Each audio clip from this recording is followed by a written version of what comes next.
A ranch guy, like what's your go-to like dip for like, I don't know, like chicken tendies? Barbecue? Sweet and sour. Oh, dude, I cannot get on that train.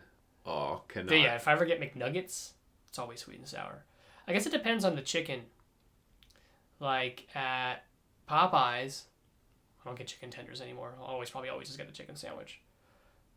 But it was barbecue. Arby's, barbecue. McDonald's, sweet and sour. Burger King, sweet and sour. Popeyes has some bomb-ass blackened ranch. Red Robin, campfire sauce. I think and that's another one. I'm just like, I can't get on that train either. I think it's just like, okay. Well, that's what you asked me what's my go-to for my chicken at Red Robin. It's campfire. I've been to Red Robin in probably like 40 years, so I don't remember. That's not a thing, but okay. It's an estimate. It's wrong. It's right. It's wrong. It's incorrect estimate. Welcome to Almost Agreeable. Almost Agreeable. With your hosts, Chris Nellison and Ed Harris. Hang around and listen to opinions on sports, movies, music, and whatever else pops in our head.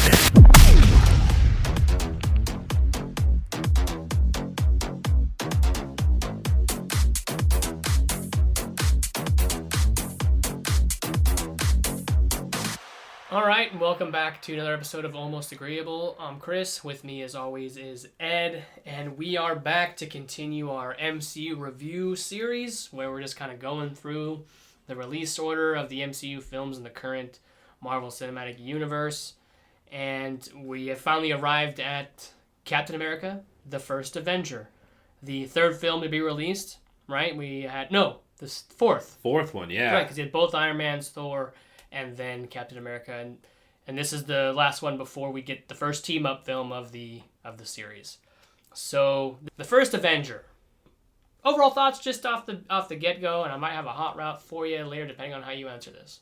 Oh, overall thoughts just on the movie. What it meant to me at the time was just like, oh, this is cool. Like, you're going back and seeing the history of S.H.I.E.L.D. Not of S.H.I.E.L.D. really, more so you're just seeing of Cap, but like it's okay. Okay, and that's it. Yeah. That's it then. I don't want to hear anything else because we're going to get into why. Okay. Okay. So, I mean, for me, it's no secret that I'm Team Cap. I don't meet a lot of people that are on that same train. All I ever hear about is like Team Tony, which I don't have anything against Tony. I love Tony. I love Iron Man. It's Team Tony. I'm just Team Cap, bro. I love them both, but I love Cap just a little bit more. I don't even think you're like, in that context, just like, oh, you know what? I agree with what like, I agree with what Cap is going for, and you know this is how we should be doing things, and everybody else is wrong. I think you just like Cap. I just like Cap. Yeah. Yeah, that's it.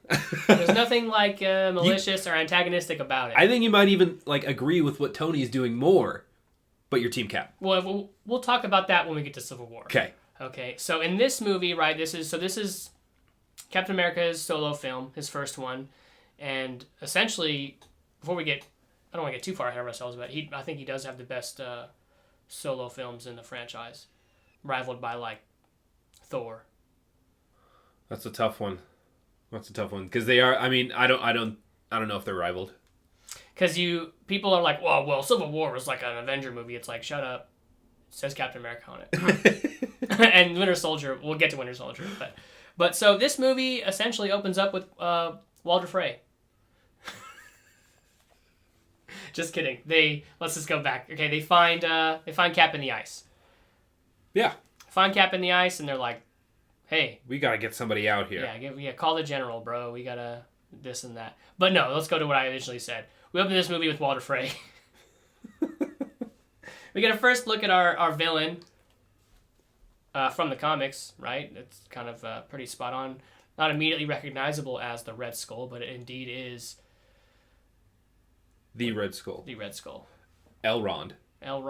Agent Smith. God, he's such a good actor. I love Hugo How Weaving. fucking What great. a great fucking casting this is. It's like, he's so diverse, but yet I wouldn't say he has the same presence as that I was talking about with Anthony Hopkins in Thor, but like he just has that charisma as, you know, this powerful figure with authority, and yeah, a great casting to play this character. And comic book fans going into this, immediately probably knew, like, yeah, it's a Red Skull. He's got he's red under there. Yeah. I did not know that. I was just like, yo, it's Elrond. What's up? Yeah, that's all I knew was, yeah, it's Agent Smith, it's Elrond. And I mean, we got to talk about already in the first couple movies of the MCU, in these first 4 movies, I feel like, I mean, maybe even the first 3 of these movies had fantastic actors playing the villains. Yeah, so we have Jeff Bridges. We had Mickey Rourke. Thor, I mean, we didn't know about him yet. We didn't know about Tom Hiddleston. So at the time, those 2 guys, like Mickey Rourke and Jeff Bridges, were like just powerhouses. Yep. And then we have Hugo Weaving. Like, so they've gotten already some great characters. And you look beyond the villains in most of these movies too. It's like a great supporting cast. Like, I've talked about Anthony Hopkins, talked about Jeff Bridges, talked about Mickey Rourke, but like, the Sam Rockwells, and in this movie we're talking about Tommy Lee Jones eventually. Like, this movie has got this whole fucking MCU has heavy hitters. Yeah. But if we're staying here, then yeah, Hugo Weaving, great presence. Obviously, and it kind of sets the tone. Is this the first Infinity Stone we see? Do we see a physical stone? We see the Tesseract. But don't we see the Tesseract in Thor? No, it's an end credits scene. That's right. The end credits scene in Thor is the Tesseract. So we don't know this is Infinity Stone. Yeah, it's not powerful. Yeah, 4th movie in the series, we're introduced to something that becomes critically important for the Infinity Saga, as we call it nowadays. So this is our first glimpse. So you don't know what it is, Tesseract. It's this glowing cube. Yeah. And Schmidt wants it. So he kills Walter Frey and takes it. Cold-blooded Hugo Weaving is this whole movie. Man, I did not think that was Walter Frey. I did not think that was Filch. So I told my wife that she was wrong when she thought it was him. It didn't look like him. It did not look like him. And then I looked it up later. Yeah, and so like she'll never listen to this, but like she was right. She'll never listen to this, but I'm gonna fucking tell her. Yeah, I'm gonna tell her. Yeah, I'm like, hey, you don't listen to the podcast, but that was absolutely Walter Frey and Filch. No Mrs. Norris though. So then we get our first look at decrepit, skinny, small ass Stephen G. Rogers. Young Steve Rogers. Stephen G. You know what the G stands for? Pop quiz, hot shot. Guardian of the Galaxy. Stephen, Guardian of the Galaxy, fucking Rogers. Yeah. No. Oh. No. Okay. I looked it up. It's Grant. Stephen Grant Rogers. What a strong name. Dude, I mean, he's Captain America. The only name that could be like stronger than that is like John Walker. I cannot elaborate on this because people probably have not watched Falcon Winter Soldier yet, so I'm just going to shut the fuck up. All right. But you're wrong. And so we get a look. So he's trying to enlist in the military, right? And I wanted to read to you just a tiny excerpt from the shit on his medical records. Oh, yeah. I paused it and took notes on what this motherfucker has going on. So he's got a lot. He's got asthma, scarlet fever, rheumatic fever. Hey, what is scarlet fever? I don't know. It's where you get a fever and you turn scarlet. It's where you're like, damn, Scarlett Johansson, I'm hot for you. He could have that. I think we all have that. Okay, fair enough. He's got sinusitis. It's a problem with your sinuses. Okay. Chronic colds. Okay. Is that a? That's a thing. Okay. High blood pressure. Heart palpitations. I thought you were gonna say low blood pressure. Yeah. Fatigue. And he had contact with family members that had tuberculosis, and he's diabetic. Is he diabetic? Diabetic. Oh, shit. Well, he is not anymore, but I didn't. Well, yeah, no. I saw a bunch of those, and I keyed in on asthma. I'm like, oh hey, me too. Yeah, I could get this super serum. Yeah, we're gonna get to that. So he's not getting in. Yeah. Not getting in, and then pretty soon after, so it establishes that this character is morally wants to do something for his country, right? Feels that way. We don't get a great sense anything more than that immediately, but we do when he's in the theater, right? We get that scene in the theater where they're gonna watch a film and they have like the army propaganda at the beginning at the motherfucker saying, shut up, yeah, play the movie, and we get the first I can do this all day. Because he just tells the guy, like, hey, can you not? Hey, can you shut up? Can you shut up? Yeah. And then, like you said, he takes him outside and just gets his ass beat. Picks up the trash can lid and uses it as a shield. Foreshadow. And that happened. Yeah, yep. That gets foreshadowed, and it's in the perfect shape of a circle. So, like, okay, that's what we're going to see later. And like I said, the first I can do this all day. Yep, the first I can do this all day. But, like... Getting his ass beat. The thing is, like, he says I could do this all day, but, like... Dude, you gotta, like, throw some punches. Like, he just sits there. No, he did throw a punch. He threw a punch. Why wouldn't you try to do anything more? Like, dude's just getting his ass kicked. And you wouldn't keep throwing punches. Like, he has his hands up like, I can do this all day. And he can. But, like, bro's getting smacked. No, it's fine, because who comes to save him? Bucky. Sergeant James Buchanan Barnes. So, and this is another great introduction to a character, too, because, especially moving forward, but even if you don't know, don't have hindsight like we do, he comes, he saves Steve. Obviously, he's a great friend to Steve. Gives that guy a good punch. Yeah. Fucks him up, but he's like, bro, you try to get in again, you're lying about your name, you keep trying to enlist, cut that out. We're going to go to this fair, this science fair, or whatever it is, and then we're going to meet some girls there. We're going to have a good time, hang out with some girls, take your mind off it. Yeah, you get a great sense of Bucky and just the few scenes he's in the beginning that, like, he really does love Steve and that he's there for him, and he has been a presence in his life for a long time, it appears. Exactly. Going back and seeing it after, maybe you haven't watched it in a while, you might forget that, yeah, Bucky was the guy who always had Steve's back and made sure he was okay, took care of him. He becomes Captain America, but looking back, you can see why he, would defend him at all costs later on. Right, and we'll get there, obviously. We have a long ways to go, and we'll get there, but you get a good sense of Bucky here. And of Steve. As he go to this fair, we meet Howard Stark. Yep. And so more on that later, but, I mean, we've seen Iron Man 1 and Iron Man 2 has come out, so we know who Howard Stark is. So now it's having a little bit more of a connection than just, there's familiarity. Some post-credit scenes. Yes. It's tying in a little bit more. Yes, there's familiarity there. And then, instead of going dancing, he's going to try and enlist again. Yep. Just like, there's just a line to go enlist. And he's like, yeah, sure, I'll do that. I'm going. And we get this conversation that he has with Bucky. Bucky's like, bro, like, you can't. You shouldn't do this. Like, why do you want to? And, like, Dr. Erskine, he fucking overhears this conversation. Another great casting. That's what I was going to say. Another great fucking casting. Powerhouse actor. I love it, man. Stanley Tucci. Stanley Tucci comes in, and it's just perfect. Like, I just can't get over.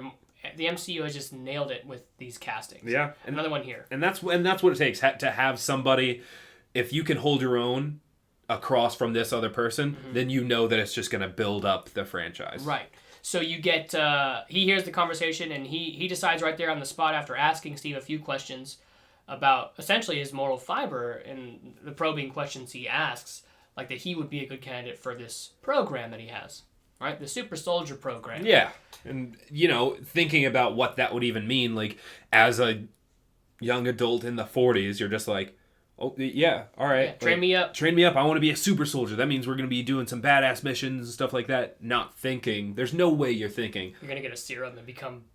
They're going to change your... Beefcake Chris Evans. Genetics. Not fucking decrepit Chris Evans right here. Beefcake Chris Evans. So he goes to go to, I think in New Jersey is where this place is at. And with other candidates who are all kind of assholes. Like the first time we get introduced to Peggy, like she punches a dude. Yeah. And another great character, right? Not very well known, I don't think, like, Stanley Tucci and Hugo Weaving, but we have Haley Atwell coming in to play Peggy Carter, who is a strong woman. I love that about the MCU, too. They do have strong female characters. I'm about that. They write them real well. She's a no-nonsense lady. I'm about it. and she's fine. So, all boxes checked. Yeah. She's a killer. Yeah. Like, no hesitation, lays this fucking guy out. And then we see Tommy Lee Jones. Dude, fucking... Another great casting! With just a fantastic line. After the guy gets decked, Tommy Lee Jones comes up and is like, what are you doing? Get back in line, wait, stand at attention, wait for somebody to tell you what to do. And just the delivery. Him playing like a colonel like that, with just like that no-nonsense. He has another line later that I wrote down. I can't wait to get to it. It's amazing, and I want to start using it in my everyday lexicon. Good. So he obviously knows where Dr. Erskine is leaning, right? And he's like, no. The first hint that Peggy is kind of like into Steve, and maybe not so much into him, but sympathetic to him, is the flag game, right? Where the instructor's like, get that flag, and I'll try to climb up, and Steve just takes the fucking pin out and falls and gets the flag. He's like, here you go. Yeah. But it wasn't until... Brains, not bronze. Right. Well, heart, right? Because Tommy Lee Jones having a conversation with Stanley Tucci about, like, it should be this guy, he passed every test, and he's like, you win wars with guts, and he fucking throws that dummy grenade out. I love fucking grenade! They all just scatter. Yep. And, of course, we know that Steve jumps on it, right? And that's all, he's still skinny. He's a real little guy. That's what Tommy Lee Jones says. He's still skinny. He's still skinny. He is selected, right? So we get through all that, and he goes and gets the serum. And I don't want to spend too much time on that. Howard Stark, though, is the kind of, in league with Stanley Tucci's character as far as, like, he needed Howard's technology to go ahead and give him the Vita rays. Yeah, they had to do everything in Brooklyn just to actually get on the city's power grid, so they had enough electricity to actually do this experiment. Mm-hmm. So it's a whole like dog and pony show kind of. You have a lot of higher ups There's out senators there. Yeah, so they just want to see what their funding is going towards. Like what the hell is this? Yeah. And Howard Stark is the man of the hour. They need all this tech to actually do this. Yep. So you kind of get a sense that like this is something that this in the Stark lineage, like they're all geniuses. Yeah. And they're all kind of. Eventually Howard matures and marries and settles down, which Tony eventually does in his story arc, but they're the same person at that age. They're all full of themselves, yes. And that's why they never got along. Yes. So he goes in, gets the Vita rays, comes out, and he is... It was unscripted, where Haley Atwell's character, Peggy Carter, comes in, and she, like, touches his chest, like, real quickly. That was, like, unscripted. Like, she literally legit was like, damn, because they oiled him up. Yeah. Like, he's oiled up. Yeah, beefcake. And, hold him up. Yeah, shit. And so then... but, like, right before that, we get another glimpse into Steve's mindset, who he is as a person. They're trying to go from, the Vita rays to 0 to 100%, so they could fully saturate him with all of this shit. Yeah. So they get up to around 70%, and he starts, like, wailing, like, screaming, like, bloody murder, like, it's hurting him. And they're like, shut it off, get him out of there, shut it off. And so they're about to, and Steve tells him, no, I can do this. Not like, hey, no, keep going, like, I can do this. It's a personal thing for him. Mm-hmm. He can do it. He's going to prove himself. And it defines pretty much the rest of his life. Yeah. And another insight even before that is the conversation between Peggy and Steve in the car on the way over, where he's fumbling over his words, and it's kind of a cute little scene, but it just builds more of that romance that's being foreshadowed. Yeah, they do fantastic character building in these initial movies. They do, and they have to. They nailed it. Yeah. So the experiment goes well, but there is a Hydra spy.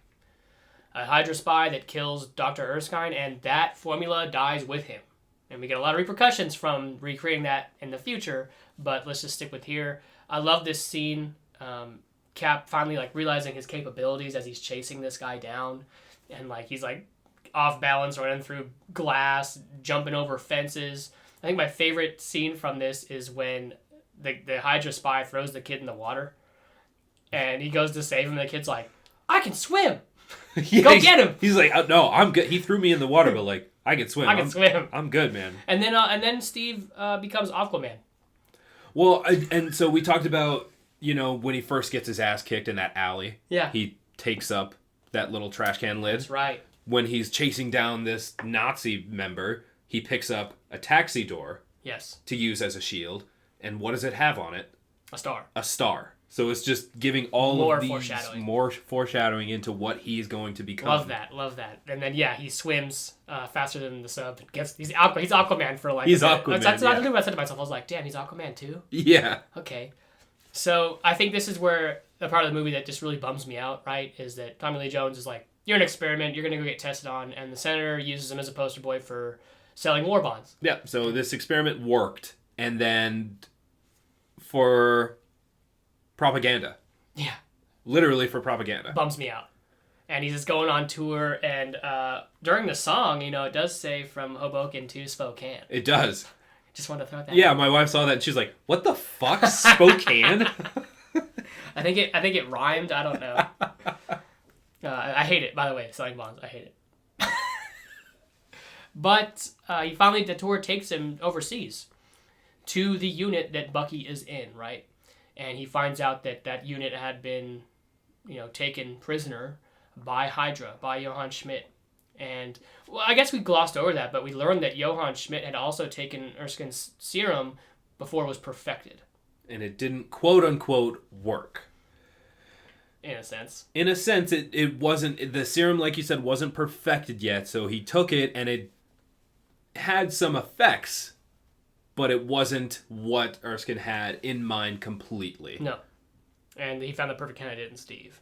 So he finds out that Bucky has been taken prisoner, and he defies orders from Tommy Lee Jones, who's in, "Hey, look, it's a Star-Spangled Man with a plan. What is your plan today?" Just being a dick. And so Howard and Peggy take him in behind enemy lines. And he just jumps out the plane and goes, right? So we get a great scene of what he actually is capable of with this serum. He single-handedly pretty much breaks all these guys out. He has their first confrontation with Schmidt. We actually get to see the Red Skull. Now, important to note that when Steve did find Bucky, he was being experimented on. Mm-hmm. More on that in like 7 movies. Yeah. So he gets him out, and it's great. So this is the line I was talking about that Tommy Lee Jones delivers. And it's like they think that he's dead, and he's got to write like condolence letters and write the senator and all this shit. Oh, yeah. And she's standing there, and he goes, he's not even looking at her. He goes, "If you have something to say, now is the perfect time to keep it to yourself." I was just dying when he said it. And then, but no, Steve comes back with all the prisoners and Bucky and is hailed a hero. With advanced tech. With advanced tech. He brings back a lot of Hydra tech, the tank, the guns, the weapons. And it's great because now at this point, they recognize now, like, okay, yeah, this dude, he's gonna do some shit. And they put together a team. The Howling Commandos. Yeah. And it's just, I love the montage after that, you know, also, I think before we get to the montage, can we talk about why Marjorie is in this? Yeah. Natalie Dormer is in this. For some reason. Little fucking homewrecker. Dude, she ain't a homewrecker. She's trying to get hers, man. Bro, there's clearly something going on between Peggy and Steve. Dude, she probably doesn't even know Peggy like that. Do you fondue? Do you? So do you? Fondue? Fondue. But, yeah, very clear, obviously, that there is something there. And Marjorie goes ahead and puts it right out in the open that Steve and Peggy absolutely have feelings for each other. But the montage of him just going into all these Hydra bases and taking them with his team is just so cool. Like him running through the woods with his shield and the commandos taking dudes out. And I mean, you know me, I'm a World War II buff. So like, that's like a wet dream. Captain America running through fucking fools up during World War II. Who's the guy? This is a guy who's in fucking everything. But with a guy from like Walking Tall and this fucking guy. Yeah, that guy. This guy. He's got a in great everything. mustache. Nobody knows what his fucking name is. I could even say it and you'd still just be like, who? Neil McDonough? Yeah. Okay. Yeah. That would mean nothing to me. He's in everything. That would mean nothing to me. If you guys are probably confused listening to this, it's the Howling Commando has the great mustache and he wears the hat. He's the like Tom Cruise's like second in command in Minority Report. Yes. He's in Walking Tall. He's a bad guy. He's a bad guy in Walking Tall. He's in fucking The Guardian, I think, with Ashton Kutcher and fucking... He's just fucking everywhere. He's in a bunch of different things. He's like Holt McCallany. Yes. From Mindhunter. Just in a bunch of different things. Yeah. I got to a point in my note taking where I got so invested in the movie I didn't take any. There's a giant gap. So I wrote nothing about Bucky falling. Oh my god. It's because we could just talk about it.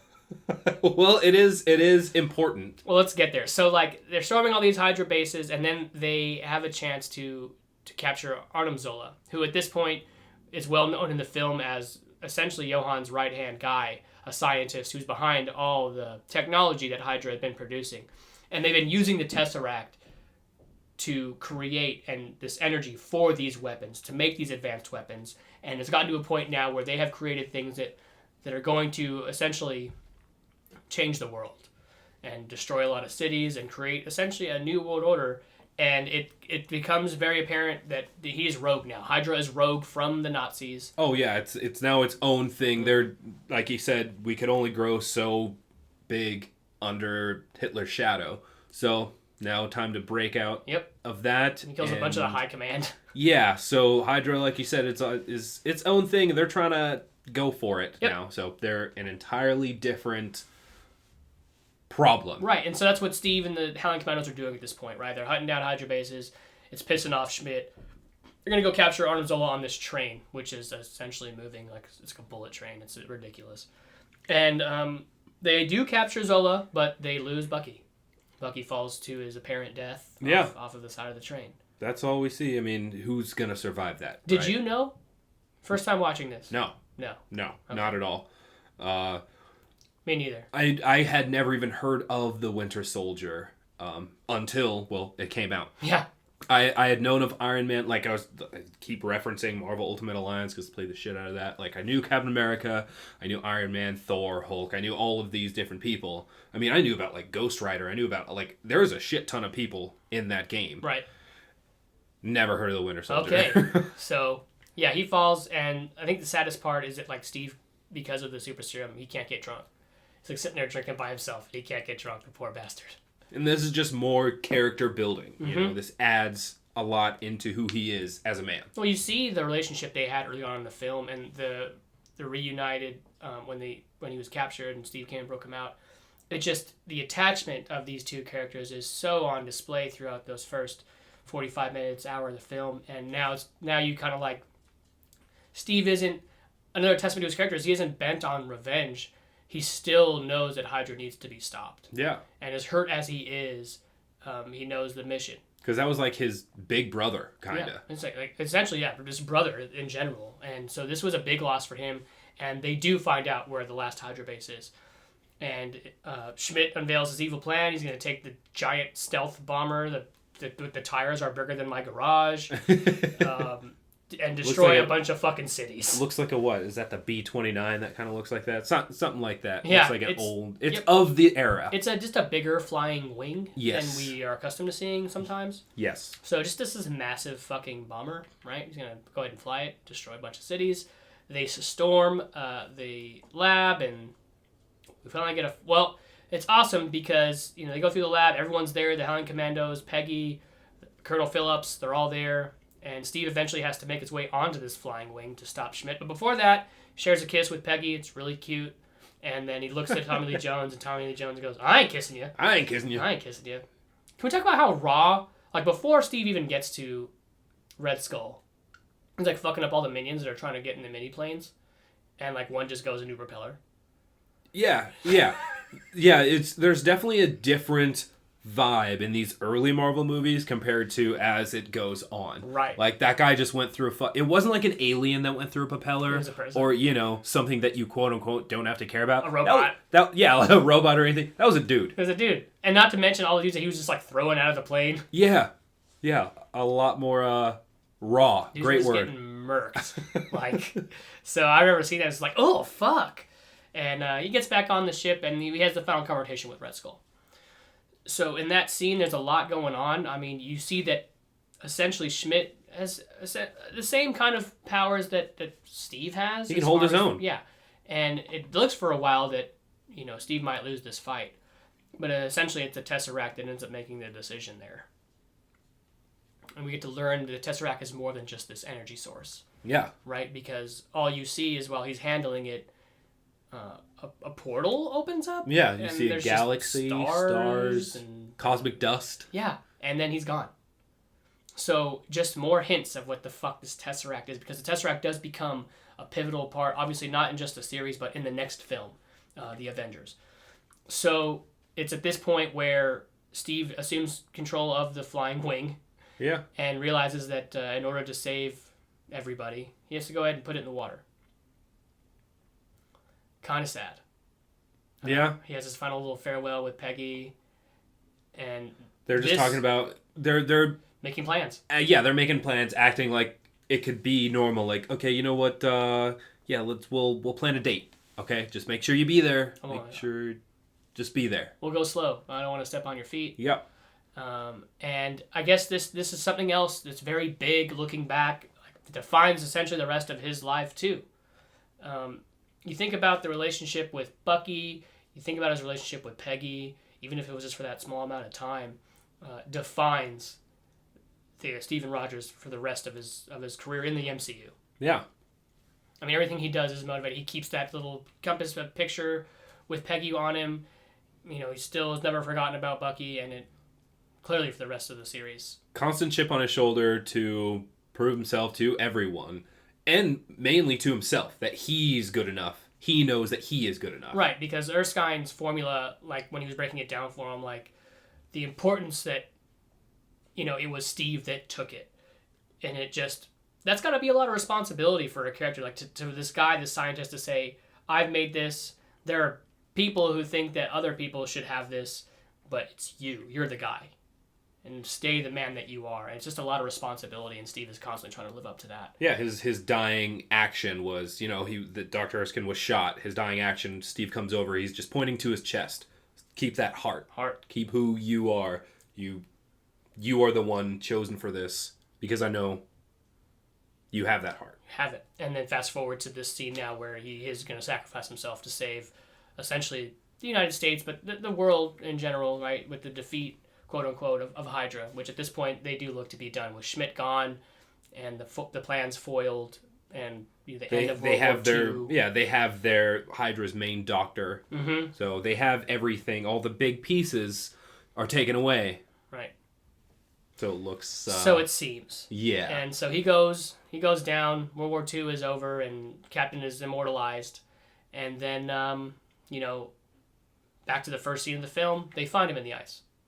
And it's kind of a sad scene. They have him in a hospital, and they have like a very 40s vibe going on. He wakes up, and they goofed. You know, they have a Peggy-esque nurse come in. Yes. And he's like, well, this is a fucking lie. This baseball game that's on the radio, I was at it. Yeah. So where am I really? I just love how he threw the dudes out of the room and just runs through walls, and it just runs at pushing people down. Yeah. And he gets into Times Square, and I could not imagine the shock of what the fuck was going through his head, right? And the last time he was in Times Square, it didn't fucking look like that. It wasn't lit up like that. No. All these screens everywhere. What the hell? I mean, cars moving real fast. Yeah, let alone the cars, all the lights, everything what you're looking at. I mean, fashion. You look at what's actually on the screens. You look at some of these ads, you're like, what the fuck is, I don't even know what I don't know. What is that guy wearing? Yeah. And then we get Nick Fury. Of course we have Nick Fury coming in. Of course. And he's like, you've been asleep for 70 years, Cap. So with this, to me, I understand, you have to have him come up in World War II, and it's a great way for the universe to kind of put him in the same timeline as everybody else. It's sad as fuck. But, I mean, it creates more to that tragic character that he is. And now, not only did, he lose Bucky, doesn't get to be with Peggy now, he had missed growing up. How old was he when he took the serum? In his early 20s, maybe? Something like that, yeah. And so, if you think about it, Captain America is, in his 20s. As this entire series is going on. Yes. So it's just wild to think about. That takes us to the post-credit scene. Yeah, he's fucking up a punching bag. That's a scene straight from Avengers 2. Yeah. Obviously you don't know that when you're watching it the first time before Avengers comes out, but it's a straight up scene from the Avengers. So this is just a peak, because now we've kind of seen Nick Fury kind of rounding up the gang. He's been around. He's been sending people around. Right. Did he actually meet Thor? No, he said Coulson met Thor. Yeah. And so he in that movie he was like, I'm an ally. Tell your superiors I'm an ally. So Nick knows he has him on the roster. He's got Tony. He knows where Hulk is. And now he's approached Cap. And in the post-credit scene, he's like, I got a mission for you. And it's like, let's fucking go. And I love at the end of all these solo movies it says, so-and-so hero will return in Yeah. the Avengers. Yeah. So at this point, we're just building up to that. And at the time, that was so unprecedented. We're just like, whoa, like I can't think of another aspect and to even compare it to. No. Because I knew of all of these things. I knew of all of these heroes. I had read some of the Avengers comics, there's been so many different Avengers cycling in and out. And so I was like, wow, that's kind of crazy. They all have their own individual movies. It's almost like a serious version of like the Expendables. Yeah. I think about it like at the All-Star game. Yeah. Yeah. That's really It's what like it is. you got Jordan and Bird. It's like the dream team. Bum, bum, bum, bum, bum, bum, bum, bum. Yes. Now introducing The starting lineup. At 5'9", in an iron suit. Out of MIT. Tony Stark. But yeah, anything you want to take or talk about, before we move on to everyone's favorite segment? I think we're on to everyone's favorite segment. Okay, cool. I got you. Blue 17! Blue 17! I don't. What is hot route? Hot route! Red 7, red 7, red 7! Hot route! That's what we call a sack lunch. Nom, nom, nom, nom, nom, nom. Hit me up with some hot routes. Okay, first hot route, right? We've talked about how some of these solo movies, because now we know that the movies only got better and better and better. What are some things you disliked about the first Avenger? It was pretty cheesy. It was like super cheesy. Like, Let's go for that 40s vibe. It could be like maybe even the cheesiest movie. Like I get it, but like the 40s, I get it. They might be going for the 40s vibe, but like the 40s weren't cheesy. There was a fucking war. It's literally about World War II, and it's so cheesy. Like it doesn't really have like the doom factor. I feel like No, it makes it kind of whimsical. I wasn't worried. You know what I mean? Yeah. I get what you're saying. So that's really my biggest thing. It's just like I like, yeah, we know the hero's gonna prevail. Of course, we know how World War II ended, but just like there's never any sense of like Cap was in any kind of danger, calamity. Yeah. Okay. Hot route number 2. Who is your favorite character in this movie besides the title character? Besides Cap, Yeah, and why? it's really close between Howard Stark and Tommy Lee Jones. I love Tommy Lee Jones. I don't even know what his Colonel Phillips. Holy fuck! Like I can't even think of what. But Colonel Phillips. Colonel Tommy Lee Jones. Colonel Tommy Lee Jones. Colonel Phillips really was a leader. He was a no-nonsense guy, and he like portrayed a colonel very well. Some of the decisions you have to make, some of the mindsets that you have to have. And he was still covering, for this project for Howard Stark. Like, yeah, I was trying to get all these things for you. So I really appreciate his character. And then I love Howard Stark because it's fucking Howard Stark. I mean, like you were saying earlier, he is just, him and Tony are basically the same person. Yes. And so just the way that he converses with Peggy, you can see like, oh, yep, I've seen Tony say kind of probably the exact same things to other women. Or just how on the front he is. Like, he wants to be on the next frontier. He's always pushing to discover more technology, be the innovator that he is. Yeah, and then we go on to find out that him, Peggy, and Colonel Phillips founded S.H.I.E.L.D. Yeah. So, yeah, that's a great 2 characters there.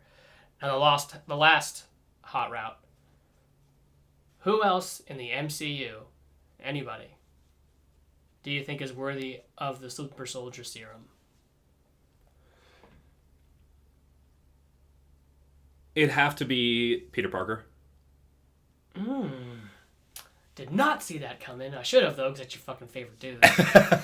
So, I mean, there are a lot of people, but what as Erskine said, just amplifies what's already inside you. It takes bad and makes it worse.